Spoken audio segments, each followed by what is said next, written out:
শবে বরাতে যত মানুষ মসজিদে আসে আমাদের দেশে, সারা বছরের অন্য কোন রাত দিন অন্য কোন সময় এত মানুষ মসজিদে আসে, এই রাতে বেশিরভাগ মানুষ মসজিদে যায় বা ইবাদত বন্দেগী করে যার যার মতে করে।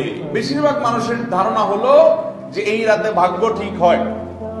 যেহেতু ভাগ্য ঠিক হয়, ভাগ্য নির্ধারণ হয়, সেই জন্য এই রাতে মসজিদে যায় ভিড় জমায়, যে একটা রাতে ইবাদত বন্দেগী করে যদি ভাগ্যটা নিজের অনুকূলে লিখে নেওয়া যায়, সারা বছরের ভালো কিছু লেখাই নেওয়া যায়, তাহলে তো সারা বছর ভালো থাকা যাবে। এই জন্য ওই একটা রাত একটু বেশি ইবাদতবন্দেগী করার চেষ্টা করে। ঠিক না বেঠিক?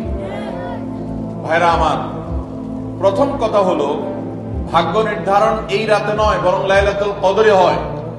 দ্বিতীয় কথা হলো ভাগ্য নির্ধারণের জন্য একটা রাত মসজিদে গিয়ে ইবাদত বন্দেগী করলেই আমার ভাগ্য নির্ধারিত হয়ে যাবে বা ভাগ্য ভালো কিছু লেখা হয়ে যাবে ভাগ্যে, এরকম কোন কথা কোরআন বা হাদিস থেকে পাওয়া যায়?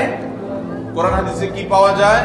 সূরা নাহাল আয়াত নম্বর 97 আল্লাহ রাব্বুল আলামিন ইরশাদ করেছেন, মান আমিলা সালিহাম মিন যাকারিন আও উনসা ওয়া হুয়া মুমিন। পুরুষ হোক আর নারী হোক, যে কোনো ব্যক্তি যদি ঈমানদার অবস্থায় ভালো কাজ করে, কোরআন হাদিসে নির্দেশিত কাজ, আল্লাহ যা করতে বলেছেন, রাসূল সাল্লাল্লাহু আলাইহি ওয়াসাল্লাম যা করতে বলেছেন, যদি সে কাজগুলো করে, তাহলে কি হবে?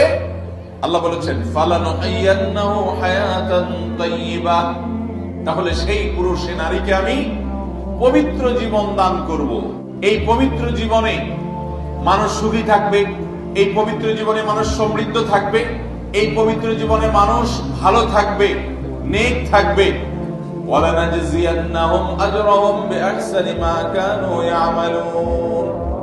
এবং এই ইমানদার নারী পুরুষরা যদি নেক আমল করে, ভালো কাজ করে যদি সব সময়, তাহলে সেক্ষেত্রে আল্লাহ বলেছেন তারা যে ভালো কাজ করেছে ওইটার সবচেয়ে উত্তম বিনিময় আমি তাদেরকে দান করব।